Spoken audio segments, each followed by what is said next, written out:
to Giggly Cow. Hi, welcome back to my YouTube channel. അപ്പോ ഞങ്ങളുടെ യാത്ര രണ്ടാമത്തെ ദിവസത്തിലേക്ക് എത്തിയിരിക്കുകയാണ്. ഒരു ദിവസം നമ്മള് ഫോർട്ട് കൊച്ചി കവർ ചെയ്തിട്ടുണ്ടാവില്ല. ഇനി ഒരുപാട് സ്ഥലങ്ങൾ നമുക്ക് ബാക്കിയുണ്ടാവും അവിടെ കാണാനായിട്ട്, അറിയില്ല. അപ്പോ ഞങ്ങൾ തിരിച്ച് റൂമിലേക്ക് എത്തിയപ്പോ ഓൾമോസ്റ്റ് ഒരു 6 മണി ഒക്കെ ആയിട്ടുണ്ടാവും. 6 മണിയൊക്കെ ടൈമിലാണ് റൂമിലേക്ക് തിരിച്ചെത്തിയത്. എന്നിട്ട് വീണ്ടും പിന്നെ കുളിച്ച് ഫ്രഷായി. അപ്പൊ രാത്രി ഞങ്ങൾ ചെറുതായിട്ടൊരു ഫുഡാണ് കഴിച്ചത്. ചെറിയൊരു കോഫിയും ചെറിയൊരു സ്നാക്സും ആയിട്ട് അങ്ങനെ കഴിച്ചു. പറ്റ ഒരു കുറെ മീലോ അല്ലെങ്കിൽ ബിരിയാണി അങ്ങനെ ഒന്നും കഴിച്ചിട്ടില്ല. ഓക്കെ, അപ്പൊ നമ്മുടെ രണ്ടാമത്തെ ദിവസത്തിന്റെ സ്റ്റാർട്ടിംഗ് ആണ്. അതേ റൂമിലാണ്. ഇപ്പൊ സമയം ഒരു 1:10 ആയിട്ടുണ്ടാവും. രാവിലെ 1:10 ആയിട്ടുണ്ട്. അപ്പോൾ ഈ ടൈമിലാണ് ഞങ്ങൾ ഇന്ന് ഇറങ്ങാൻ പോകുന്നത്. ചെക്കൗട്ട് ചെയ്യാൻ പോവാണ് ഇനിയിപ്പോ. ഇനി ഞങ്ങളുടെ യാത്ര തുടർന്നുകൊണ്ടേയിരിക്കുകയാണ്. ഇവിടെ എന്ന് പറഞ്ഞാൽ 24 hours ആയിരുന്നു. അതുകൊണ്ട് ഞങ്ങള് ചെക്കിങ് ചെയ്തത് ഓൾമോസ്റ്റ് ഒരു 3:30 ഒക്കെ ആയ ടൈമില്, രാവിലെ 3:30 ഒക്കെ ആയ ടൈമിലാണ് ഞങ്ങൾ ചെക്കിൻ ചെയ്തത്. അതുകൊണ്ട് നിങ്ങളിപ്പോ ചെക്കൗട്ട് ചെയ്യാൻ പോവാണ്. അപ്പോ പറഞ്ഞു വന്നാൽ ഇനിയിപ്പോ നമ്മള് പോവാണ്. ഇനി ലോങ് ഡ്രൈവ് കന്യാകുമാരിലോട്ട് നമ്മൾ പോവാണ്. എപ്പോഴാണ് എത്തുക എന്നുള്ളത് അറിയില്ല. നമ്മൾ നോർമൽ സ്പീഡിലാണ് പോകാൻ ഉദ്ദേശിക്കുന്നത്. അപ്പോ നമ്മുടെ വീഡിയോ ഇനി ബാക്കി ഞങ്ങളുടെ കൂടെ നിങ്ങൾ പോലും നമുക്ക് കാണാം. ചോദിച്ചു പോവാം. അത് പറഞ്ഞാല് ഓക്കെ, ഇനി പോകുന്ന വഴിയിൽ നമ്മുടെ കൂടുതൽ വിശേഷങ്ങൾ നമുക്ക് കാണാം. ഇനി എന്തെങ്കിലുമൊക്കെ ഉണ്ട്. ഇനിയിപ്പോ അറിയില്ലല്ലോ ഇനി എന്തൊക്കെയാണ്. നമ്മൾ ഒരു പ്ലാനും ഇല്ലാതായതുകൊണ്ട് ഇനി എന്തൊക്കെയാണ് നമ്മുടെ പോകുന്ന വഴിയില്. ഇനിയിപ്പോ എവിടെയെങ്കിലും സ്റ്റേ ചെയ്യോ അല്ലെങ്കിൽ എന്തൊക്കെയാണ്. ഇനിയിപ്പോ ഒരു കോഫിയൊക്കെ കുടിക്കണം എന്നുണ്ടെങ്കിലൊക്കെ നിർത്തി ആ വിശേഷങ്ങളും കാര്യങ്ങളൊക്കെ നമുക്ക് ഈ വീഡിയോയിൽ ഉൾപ്പെടുത്തിയിട്ട് അങ്ങനെ പോകും.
A few moments later.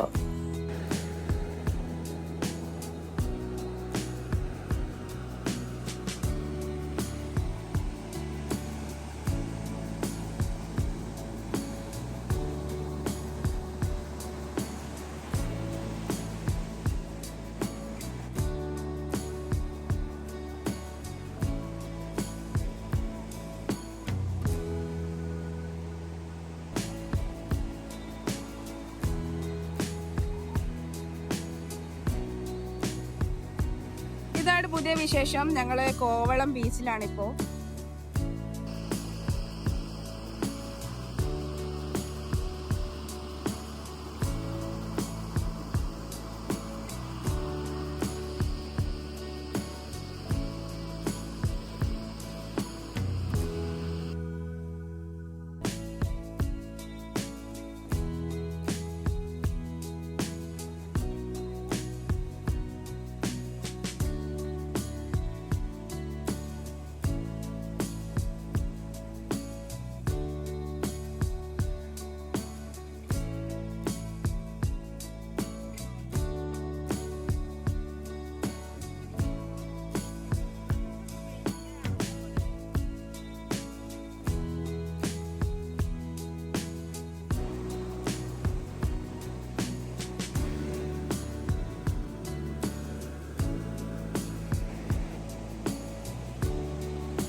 Hi, ഞങ്ങളിപ്പോഴും ഇവിടെ ബീച്ചിലാണ്. 11:44 ടൈം. ഞങ്ങളിവിടെ ഇങ്ങനെ ഈ നീല കടലിന്റെ ഭംഗി കണ്ടുകൊണ്ടിരിക്കുകയാണ്. കോവളം ബീച്ചിലാണ് കേട്ടോ. അപ്പോൾ വിദേശികൾ ഒരുപാട് വരുന്ന ഒരു ബീച്ചാണ് ഇവിടെ, ഈ കോവളം ബീച്ച് എന്ന് പറയുന്നത്. മാത്രമല്ല പിന്നെ നമ്മളിങ്ങനെ കണ്ടിട്ടില്ലേ ഗോവ ബീച്ചിലൊക്കെ ഇങ്ങനെ, അതിനെന്താ പേര് പറയാൻ പറ്റില്ല, എനിക്ക് കിടക്കുന്ന ഒരു മറ്റേ ഷെയ്ഡുള്ള ഒരു കുടയൊക്കെ ഉണ്ടാവും. ആ സംഭവങ്ങളൊക്കെ ഉണ്ട്. അതിന് ഞങ്ങൾ വന്നപ്പോ ഇങ്ങനെ ചോദിക്കുന്നുണ്ട് വേണോ, നല്ല ഒഴിഞ്ഞിങ്ങനെ കിടക്കുന്നുണ്ട്. അപ്പൊ വേണോന്ന് ചോദിച്ചിട്ട്, അപ്പൊ 1 മണിക്കൂറിന് 150 രൂപയാണ് ഒരു ചാർജ് എന്നാണ് പറഞ്ഞത്. നമ്മൾ പറഞ്ഞ വേണ്ട, നിങ്ങളിവിടെ എവിടെയെങ്കിലും തടയിലിരുന്നോളാം എന്ന് പറഞ്ഞേ ഞങ്ങൾ തന്നെ പോന്നു. അപ്പൊ ഞങ്ങൾക്ക് നല്ലൊരു തണലുള്ള ഒരു ഏരിയ കിട്ടി. അപ്പൊ ആണെങ്കിൽ കൊതിപ്പിക്കാനായിട്ട് ഐസ്ക്രീം കാക്ക അവിടെ നിന്നു. പക്ഷെ ഈ ഒരു വെയിലും ഓൾറെഡി ഒരു ജലദോഷത്തിന്റെ ചെറിയൊരു വീട്ടിൽ നിന്ന് ഇറങ്ങിയപ്പോഴേ ഉണ്ടായതുകൊണ്ട് ഞാൻ ഐസ്ക്രീം ഒന്നും മേടിച്ചില്ല. അത് നമുക്ക് ഐസ്ക്രീം ഇപ്പൊ ഈ ടൈമിൽ കഴിച്ചു കഴിഞ്ഞാലേ കുറച്ച് ടാസ്ക് ആവാനാണ് ചാൻസ്. അതുകൊണ്ട് ഐസ്ക്രീം ഒന്നും കഴിച്ചില്ല. അപ്പൊ ഞങ്ങൾ വിചാരിക്കുന്നത് വൈകിട്ട് ഇവിടുന്ന് തിരിക്കാന്നാണ്. വൈകിട്ട് എന്ന് പറയുമ്പോൾ ഒരു വെയിലൊക്കെ ഒന്ന് ജസ്റ്റ് ഒന്ന് കുറഞ്ഞതിന് ശേഷം ഇവിടുന്ന് തിരിക്കാനാണ് നമ്മൾ പ്ലാൻ ചെയ്യുന്നത്. ഓക്കെ, ഇവിടുന്ന് വൈകിട്ട് കടുത്ത വെയിൽ ഒന്നൊന്ന് ശമനം കിട്ടുന്നത്, അതൊന്ന് ശാന്തമായിട്ട് നമുക്ക് ഇവിടുന്ന് തിരിക്കാന്നാണ് നമ്മൾ പ്ലാൻ ചെയ്യുന്നത്. എന്തായാലും നമ്മൾ കന്യാകുമാരി എത്തുക ചെയ്യും. നമ്മുടെ ഡെസ്റ്റിനേഷൻ എന്തായാലും ഓൾറെഡി നമ്മൾ വീട്ടിൽ നിന്ന് ഇറങ്ങിയപ്പോൾ ഡെസ്റ്റിനേഷൻ എന്ന് പറയുന്നത് കന്യാകുമാരി ആയതുകൊണ്ട് എന്തായാലും നമ്മൾ അങ്ങോട്ട് പോകും. ഇപ്പൊ ഇവിടെ വന്ന സമയത്ത് ഒരുപാട് വിദേശികളൊക്കെ കണ്ടു കേട്ടോ. ഓരോരുത്തരും അതുപോലെ ഓരോ സ്ഥലവും അതിൻ്റെതായിട്ടുള്ള ഓരോ ബ്യൂട്ടികളുണ്ടല്ലോ. അങ്ങനെ പറഞ്ഞ പോലെ ഞങ്ങളിങ്ങനെ പോകുന്ന വഴിയാണ് ഈ ഒരു കോവളം എന്നുള്ള ഒരു ബോർഡ് കണ്ടത്. അപ്പം എന്തായാലും ഭയങ്കര വെയിലാണ് ഞങ്ങൾ ട്രാവൽ ചെയ്തുകൊണ്ടിരിക്കുന്നത്. അപ്പം ഒന്ന് ജസ്റ്റ് ഒന്ന് പോയി നോക്കാന്നുള്ള രീതിയിൽ ഓൾമോസ്റ്റ് ഒരു 6 കിലോമീറ്റർ സംതിങ് ഏറ്റേ ഉള്ളൂ. നമ്മൾ ഈ ഒരു ബോർഡ് കാണുന്ന സമയത്ത് അതിന് നമ്മളും ഈ ഒരു സ്ഥലവും തമ്മിൽ ഒരു ഡിസ്റ്റൻസ് എന്ന് പറയുന്നത്. അപ്പൊ പിന്നെ ഒന്നും നോക്കിയില്ല, അങ്ങോട്ട് പോകുന്നു. നല്ല ഭംഗിയുള്ള നീലക്കടൽ.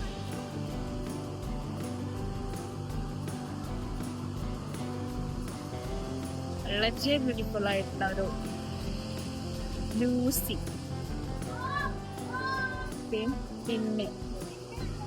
പിന്നെ വൈകിട്ട് ഞങ്ങള് വീണ്ടും രാത്രി തിരിക്കും. ഓൾമോസ്റ്റ് ഒരു 2 hours റണ്ണിങ് ഇനിയും ഉണ്ട്. അപ്പോൾ അതുകൂടെ കഴിഞ്ഞ് കഴിഞ്ഞാൽ നമ്മൾ നമ്മുടെ ഡെസ്റ്റിനേഷനിലെത്തും. അപ്പൊ നമ്മൾ വിചാരിക്കുന്നത് എന്താന്ന് വെച്ച് കഴിഞ്ഞാല് ഈ ഒരു വെയിലത്ത് പോയാൽ എന്തായാലും നമ്മൾ ആകെ ക്ഷീണിക്കും. പിന്നെ നമുക്ക് അവിടെ എത്തണമെങ്കിൽ 2 മണിക്കൂർ കഴിയണം. ഞാനിവിടെ ഇരുന്നാണ്ട് ഞാനിങ്ങനെ ആലോചിക്കായിരുന്നു, എന്താ വെച്ചാല് നമ്മള് ലൈഫില് നടക്കുന്ന ഓരോ വിഷയങ്ങളും എത്രമാത്രം അൺഎക്സ്പെക്റ്റഡ് ആണ് എന്നുള്ളതിന്റെ ഒരു ഉദാഹരണമാണ് ഇപ്പൊ ഞാൻ എഴുതിയിരിക്കുന്നത്. കാരണം എന്താന്ന് വെച്ച് കഴിഞ്ഞാല് ഞങ്ങൾ ഒറ്റ ലക്ഷ്യം വെച്ചിട്ട് വീട്ടിൽ നിന്ന് ഇറങ്ങിയത് കന്യാകുമാരി എന്നുള്ളത് മാത്രം. പക്ഷെ ഞങ്ങളിപ്പോ ഫോർട്ട് കൊച്ചി കണ്ടു ബൈ ചാൻസ് തന്നെ പറയാം. കാരണം ആ ടൈം വെച്ചിട്ട് നമുക്കൊരു ഉറക്കി ക്ഷീണം വന്നതുകൊണ്ട് കൂടി അത് കൊച്ചിയിൽ ആ ഒരു ടൈമിൽ 3 something ആ ടൈമിലായിട്ട് അപ്പോൾ അവിടെ ഇറങ്ങി അവിടെ ഒരു റൂം എടുത്തതിന് ശേഷം പിന്നെ റൂമിൽ ഇരുന്നിട്ടാണ് ഞാൻ ജസ്റ്റ് നോക്കുന്നത് എവിടെ ഇപ്പം അടുത്ത് എവിടെയാണുള്ളത്, എന്തൊക്കെയാണുള്ളതെന്നൊക്കെ. അങ്ങനെ നോക്കിയപ്പോഴാണ് ഈ ഫോർട്ട് കൊച്ചി കാര്യങ്ങളൊക്കെ കണ്ടത്. അതേപോലെ തന്നെ ഇപ്പോൾ ഈ നിൽക്കുന്നത് അതുപോലെ ഞങ്ങൾ കന്യാകുമാരി തന്നെ ബാക്കി പിന്നെ അങ്ങനെ മുന്നോട്ട് പോയിക്കൊണ്ടിരിക്കുകയാണ്. ആ ടൈമിലാണ് കോവളം എന്നുള്ളൊരു ബോർഡ് കണ്ടപ്പോൾ ഇങ്ങോട്ട് കയറിയതാണ്. അപ്പോൾ ഇതുപോലെ തന്നെയാണ് നമ്മുടെ ലൈഫിലുള്ള ഓരോ വിഷയങ്ങളും. ഒന്നും പ്രെഡിക്റ്റ് ചെയ്യാൻ കഴിയൂല ലൈഫ് എന്ന് പറയുന്നത്. സോ എന്താണോ ഈ നിമിഷത്തിൽ ജീവിക്കുക അത് വളരെ ഹാപ്പി ആയിട്ട് പോവുക. ഞാൻ ടെൻഷനൊക്കെ, മനുഷ്യന്മാരല്ലേ, എല്ലാവർക്കും ടെൻഷനും കാര്യങ്ങളൊക്കെ ഉണ്ടാവും. പക്ഷെ അതൊക്കെ കുറച്ചൊന്ന് മാറ്റി വെച്ചിട്ട് നമ്മുടേതായിട്ടുള്ള ടൈം കണ്ടെത്തിയിട്ട് നമ്മൾ മുന്നോട്ട് പോവാം. സന്തോഷിക്കാനും ചിരിക്കാനും കിട്ടുന്ന ഒരവസരം പാഴാക്കാതെ സന്തോഷിച്ച് ചിരിച്ച് അങ്ങനെ പോവാം. ഈ നമ്മളൊരു ചെറിയ ലൈഫ് അല്ലേ ഭൂമിയിൽ സോ ഉള്ള സമയത്തിൽ എന്തൊക്കെയാണ് നമുക്ക് ചെറിയ ചെറിയ കാര്യങ്ങൾ എന്തൊക്കെയാണ് ചെയ്യാൻ കഴിയുക ഇതെല്ലാം ചെയ്തിട്ട് ഹാപ്പി ആയിട്ട് മുന്നോട്ട് പോവാം. ഞാനിവിടെ ഇങ്ങനെ ഇരുന്നപ്പോൾ ഞാനിങ്ങനെ ആലോചിക്കായിരുന്നു. കാരണം എല്ലാതും അൺഎക്സ്പെക്റ്റഡ് ആണ്. നമ്മുടെ ലൈഫിൽ നടക്കുന്ന ഓരോ വിഷയങ്ങളും അൺഎക്സ്പെക്റ്റഡ് ആണ്. സോ ഇപ്പോൾ ഈ നിമിഷം ഇതാണ് റിയാലിറ്റി. നമ്മൾ അങ്ങനെ അങ്ങനെ പോവാം. Okay, thank you.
വീഡിയോ അങ്ങോട്ട് വാ.